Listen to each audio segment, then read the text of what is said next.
Assalamualaikum warahmatullahi wabarakatuh. Perkenalkan, nama saya Nurul Istiqomah dengan NIM A241240057. Saya dari Prodi Pendidikan Fisika kelas C.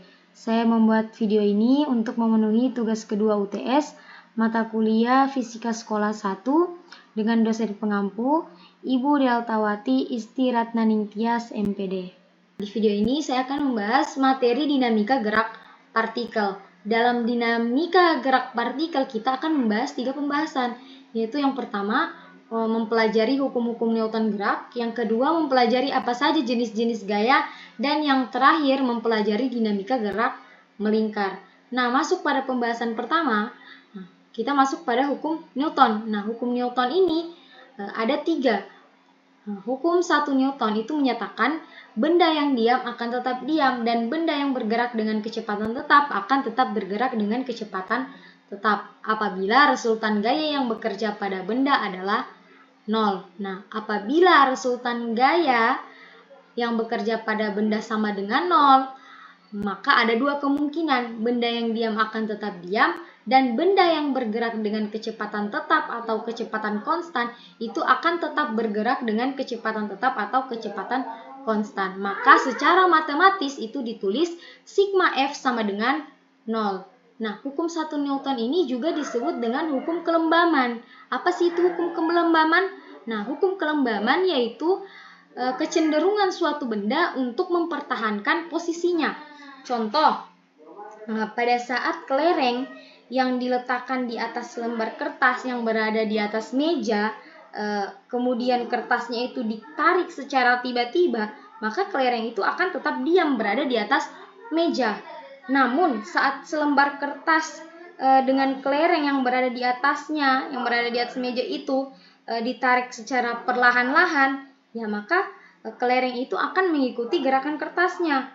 Tapi saat tarikan kertasnya itu dihentikan, kelereng itu akan tetap bergerak di atas kertas. Nah, itulah yang disebut dengan hukum kelembaman, yaitu kecenderungan suatu benda untuk mempertahankan posisinya. Ketika dia sudah diam, ya dia akan mempertahankan posisinya untuk diam. Tapi ketika dia bergerak dengan kecepatan tetap, maka dia juga akan mempertahankan posisinya bergerak dengan kecepatan tetap.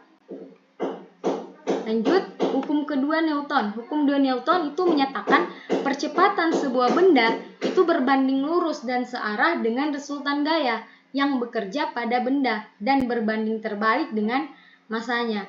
Jadi percepatan suatu benda itu berbanding lurus dengan resultan gaya dan berbanding terbalik dengan masanya. Maka dapat ditulis A sama dengan sigma F per M, atau jika dipindah ruas maka menjadi sigma F sama dengan M kali A. Jadi percepatan itu bukan hanya berbanding lurus dengan resultan gaya, tetapi juga searah dengan resultan gaya. Maka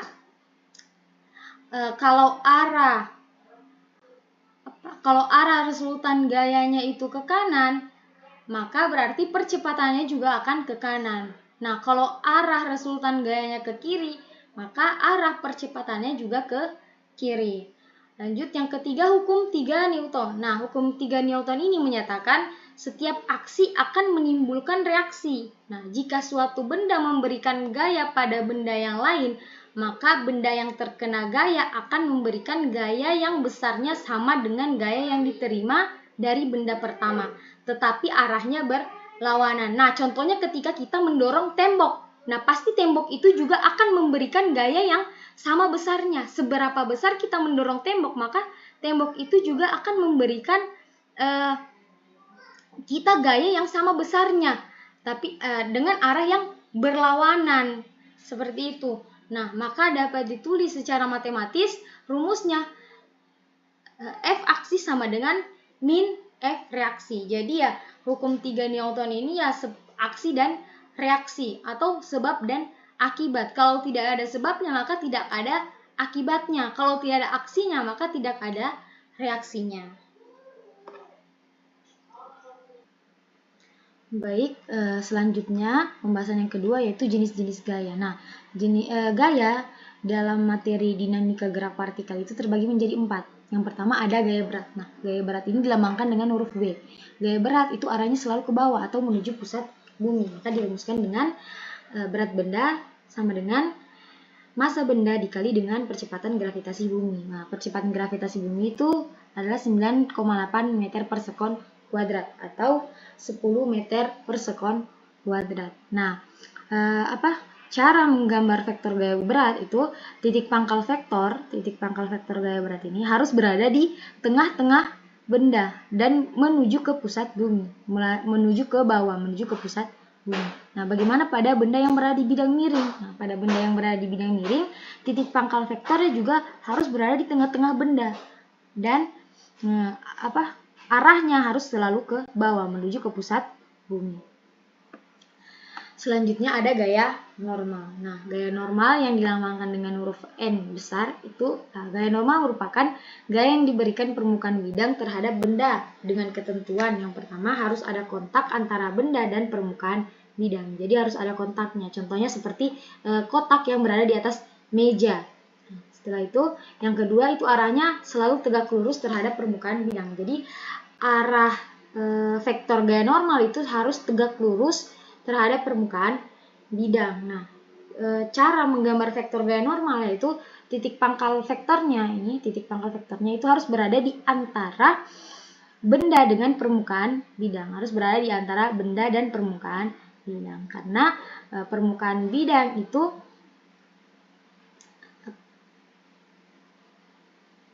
memberikan gaya kepada gaya normal. Nah, bagaimana pada benda yang berada di bidang miring? Nah, pada benda yang berada di bidang miring, sama titik pangkal vektornya, titik pangkal vektor gaya normalnya itu harus berada di antara benda dan permukaan bidang. Dan arahnya selalu tegak lurus terhadap permukaan bidang. Nah, tegak lurus ke atas. Nah, seperti itu gaya normal. Bagaimana kalau benda yang menggantung bebas? Nah, kalau benda yang menggantung bebas itu tidak ada gaya normalnya karena tidak ada permukaan bidang yang memberikan gaya terhadap benda tersebut.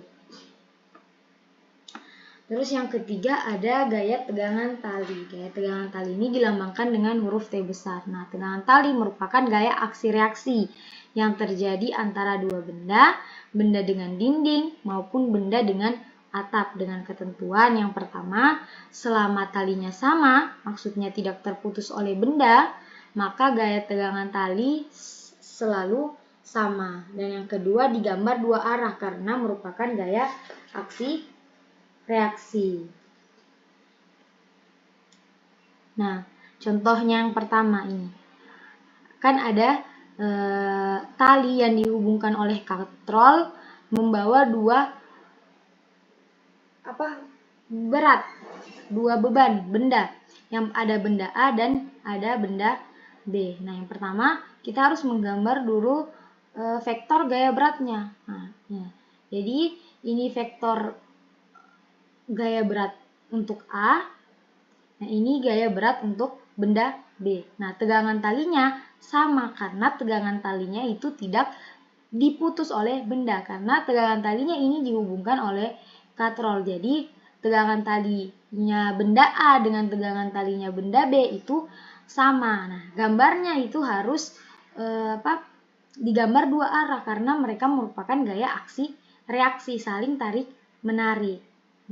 Contoh lagi yang kedua, itu contoh ada 3 buah benda yang berada pada bidang datar. Nah, kalau ada bidang permukaan bidangnya berarti ada gaya normalnya. Jadi, yang pertama kita menggambar dulu gaya beratnya. Gaya beratnya ini gaya berat vektor gaya berat untuk benda A, ini vektor gaya berat untuk benda B, dan ini vektor gaya berat untuk benda C. Nah, gaya normalnya ada. Semua ada gaya normalnya karena terhubung, karena ada permukaan bidangnya. Yang ini gaya normal untuk benda A, vektor gaya normal untuk benda B, dan vektor gaya normal untuk benda C. Nah, bagaimana kalau diberikan gaya,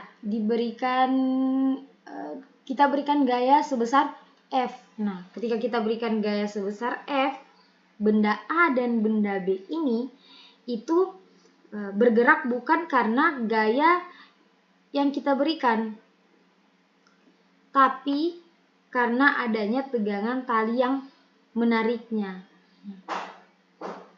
Jadi kita gambarkan tegangan tali 1 dan tegangan tali 2. Nah, kenapa tidak sama-sama tegangan tali saja di sini? Ya, ini berbeda sama gambar yang ini. Pada gambar yang ini itu talinya sudah terputus oleh benda. Jadi tali yang menghubungkan A dan B itu beda dengan tali yang menghubungkan benda B dan benda C.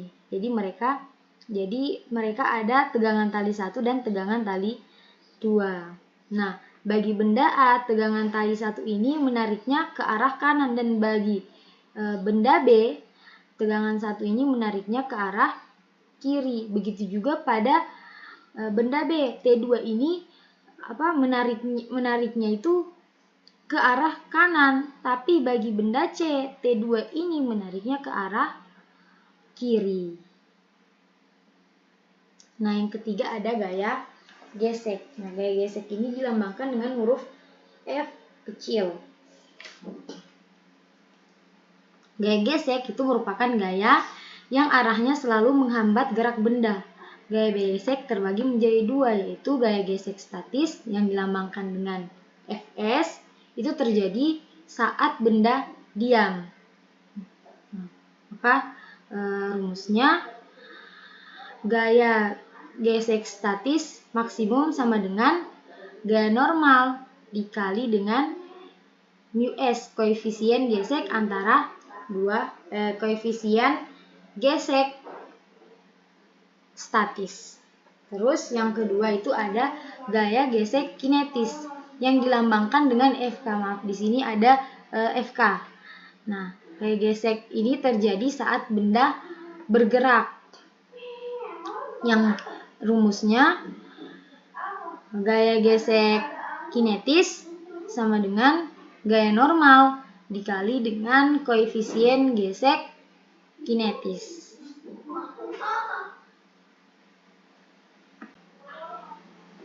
Nah, pembahasan yang ketiga yaitu dinamika gerak melingkar. Nah, prinsip dari dinamika gerak melingkar yaitu gaya sentripetal. Nah, gaya sentripetal adalah gaya yang arahnya itu selalu menuju pusat lingkaran, sehingga gaya sentripetal sama dengan jumlah gaya yang menuju pusat itu dikurangi dengan jumlah gaya yang menjauhi pusat, sehingga rumusnya Fs sama dengan mv kuadrat per r, yang mana Fs gaya sentripetal dalam Newton, m massa benda dalam kilogram, v kecepatan linear dalam meter per sekon, dan r jari-jari lingkaran dalam meter.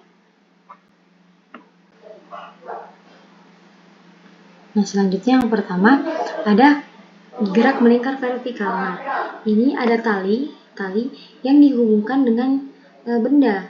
Terus bendanya ini itu diputar melingkar secara vertikal. Nah, maka pada titik A itu gaya yang bekerja pada benda A yaitu ada tegangan yang menuju pusat lingkaran dan ada berat yang menjauhi pusat lingkaran. Maka dapat ditulis Fs gaya sentripetal sama dengan T min W. Nah, pada titik B, nah di sini kan ada W-nya ini kan miring. Jadi maka kita uraikan ke sini dan ke sini. Nah, sini kan alfa. Maka di sini alfa karena ya sudutnya sehadap. Kalau ini alfa, maka samping yang ini W cos alfa dan ini W sin alfa. Maka dapat ditulis T dikurang dengan W cos alfa.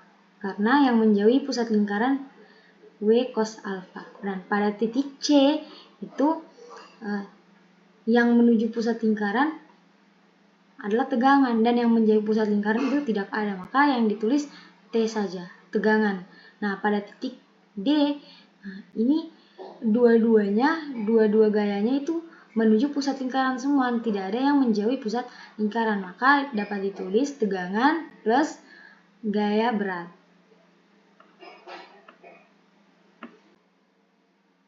Nah, terus yang kedua itu ada ayunan konis. Nah, ini kan ada benda yang dihubungkan, yang digantungkan oleh seutas tali. Nah, kemudian benda ini itu diputar secara melingkar secara horizontal dan menyimpang membentuk sudut theta secara vertikal dan juga membentuk jari-jari. Maka dapat ditulis rumusnya T sama dengan W per cos theta. T merupakan tegangan tali dalam Newton, W merupakan berat benda dalam Newton, dan theta merupakan sudut simpangan ayunan. Dan rumus yang kedua yaitu V sama dengan akar GR tan theta. V itu merupakan kecepatan linear, G merupakan percepatan gravitasi bumi 9,8 meter per sekon kuadrat, R merupakan jari-jari lintasan dalam meter, dan ada theta itu sudut simpangan ayunan. Nah, dari mana kenapa bisa timbul rumus-rumus ini ya? Kita buktikan. Nah, ini kan bendanya ini kan berputar secara horizontal, maka tidak ada gaya secara vertikal. Maka dapat ditulis sigma Fy sama dengan 0. Nah, T cos theta ini kan arahnya ke atas, maka kita tulis T cos theta. W ini kan arahnya ke bawah, min W sama dengan 0. Atau dapat ditulis T cos theta sama dengan W. Maka T sama dengan W per cos theta. Nah, kemudian rumus yang kedua, kita menggunakan gaya sentripetal. Nah, gaya sentripetal ini kan jumlah gaya yang menuju pusat lingkaran. Nah, di sini jumlah gaya yang menuju pusat lingkaran itu T sin theta. Maka gaya sentripetal sama dengan T sin theta. Nah, rumus dari gaya sentripetal itu yang tadi di depan adalah mv kuadrat per r. Nah, kita dapat tadi T sin theta itu sama dengan W per cos theta. Nah, W per cos theta kan ini tadi T-nya W per cos theta dikali dengan sin theta. Nah, kan kita mau mencari kecepatan linearnya. Maka kecepatan linearnya kita biarkan di sebelah kiri sama dengan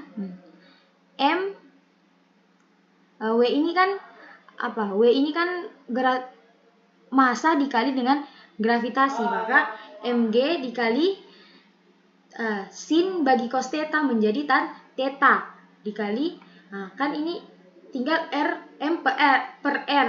Nah, karena kita pindah ruas maka menjadi r per m.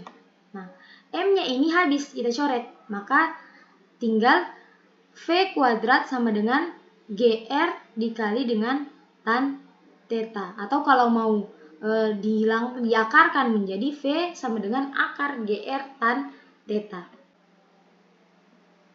Nah, kemudian yang ketiga ada benda yang bergerak di sisi dalam lingkaran. Jadi bendanya ini bergerak di sisi dalam lingkaran. Nah, jadi ada kontak antara benda dan permukaan bidang, maka ada gaya normalnya. Nah, kan gaya normal ini selalu tegak lurus terhadap permukaan bidang. Nah, gaya berat itu selalu menuju ke pusat bumi. Maka di titik A, Fs-nya itu sama dengan gaya normal dikurang gaya berat benda. Nah, pada titik B sama.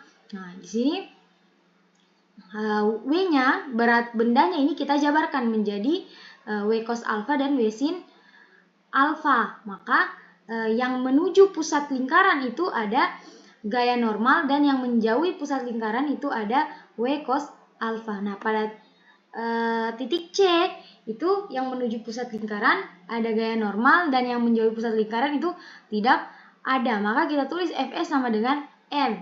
Nah, pada titik D ini gaya normal dan gaya beratnya sama-sama menuju pusat lingkaran. Maka kita tulis N ditambah dengan W, gaya normal ditambah dengan gaya berat benda. Nah, yang keempat ada benda bergerak di sisi luar lingkaran.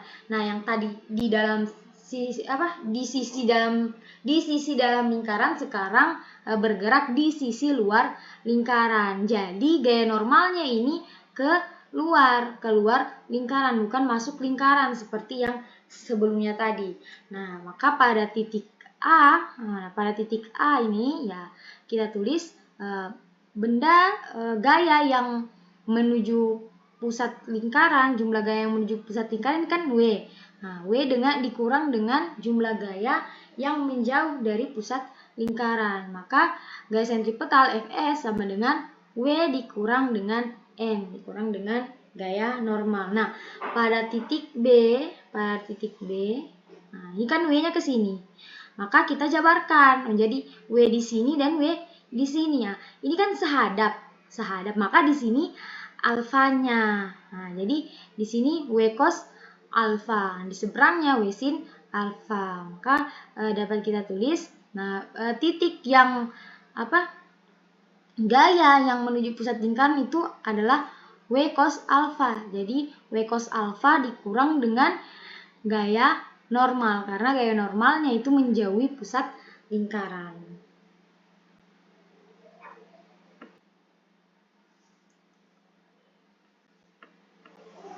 Nah, itulah tadi sedikit pemaparan materi dari saya. Apabila banyak kurangnya ya saya mohon maaf yang sebesar-besarnya.